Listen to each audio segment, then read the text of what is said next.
First, you'll get paid for what you do. Then you'll get paid for what you know. And if you get there, eventually you can get paid for who you are. Deal with the consequences of your actions. Me and you and most men are fully aware that we make certain choices in our life, and when we make those choices, sometimes they're hard forks that alter our life in one way or the other, and that's just the way it is, and that's the way life is going to be now, and it's irrevocably changed. So was it worth it? Maybe. If something good comes out of it, then I'm glad it happened. So I've just got to enjoy the ride, I guess. I can't sit here crying every day, can I? So that's why I'm fighting so hard, and I'll continue to fight. But when someone sits there and says, oh, Andrew and Tristan Tate, they come from money. They come from a wealthy family. Oh, they didn't make it all themselves. They got helped out by X, Y, and Z. That offends me. You see, that offends me more than being called any type of criminal. Because, a lie about me will bounce off. But when you are lying in a way that discredits the hard work that I've put in and discredits, I guess, my work ethic and my intellect and everything I put into having the life that I have now, then I get offended. From living in America broke, I moved to England when I was 8. I lived in a homeless shelter for 2 years. It was me, my sister, my brother, and my mother in a single room of a government housing program house. The other rooms were occupied by other families, some of them with drug problems, violence problems. It was very loud. We lived in that homeless shelter for 2 years before we were eventually given a council house. My mother worked as a cleaner, cleaning kitchens. Her hands were always, cut and swollen up. And that motivation of seeing your mother exhausted from working jobs that frankly are beneath her. I don't want my mother scrubbing someone else's floors, washing someone's plates in someone else's restaurant. I didn't want that. So I wanted better for her and my whole family, not just better for myself. And this was way before I even thought of having children. But as a man, I think it's, it was always my job to do better. I knew that I was gifted with something. I knew I could make something out of life. And we never turned to crime, even in the early days, which is actually a very interesting point that I'll go in on for a second. So we started kickboxing. It was enough to pay the bills. We lived in a very bad town, a very rough town. All of your English friends and staff here will know how bad that town is. And back then I would get offers to commit crimes for money. I'd get offers for go and collect money from these people. They owe these dealers money. You're a big kickboxer. Protect us when we go here. Maybe move this package A to package B. And I refused every single offer to commit any crime for money. I'd rather spend my time at the kickboxing gym and keep my head down. Growing up poor was a blessing, and I wouldn't change it. Well, every conversation my brother and I have ever had when we were broke somehow revolved around money, and we've run many businesses that did well for a little bit, then failed.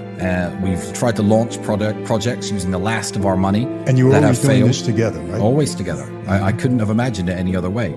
We tried to bring various drinks we liked from Eastern Europe to sell in UK supermarkets, set up meetings, invested all of our last money in this project. Everyone told us no. Failed. We had this idea once to set up a system where people could run, remember those competitions, or win a vacation, text this to this number. We tried to middleman that and allow other people to run text competitions on a premium rate phone line that we set up. And we set it up and tried to market it, lost all of our money. Once again, we were broke eating ramen noodles. So we've tried everything. I mean, we've done all sorts of failed and successful businesses over the years.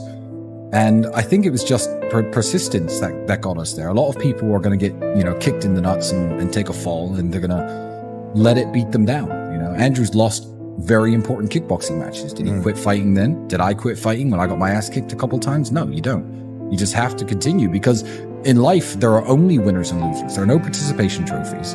There's no, stickers and everyone's invited to have a good time. Life is hard, and everyone in life is actually trying to play the same game. If you're a sportsman, you like racquetball, I've heard, for example. Yeah.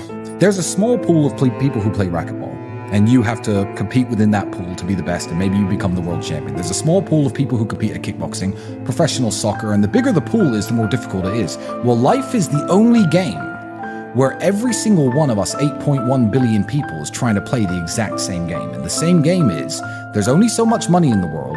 There's only so many resources. There's only so much happiness. I'm going to try to provide for my family as best as I can. And whether people say money's not important or is important, everyone's part of this game. So winning is very difficult.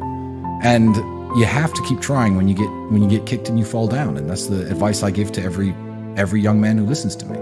I don't like the word failure. Okay. I always looked at it as, if this didn't work, it's a learning experience.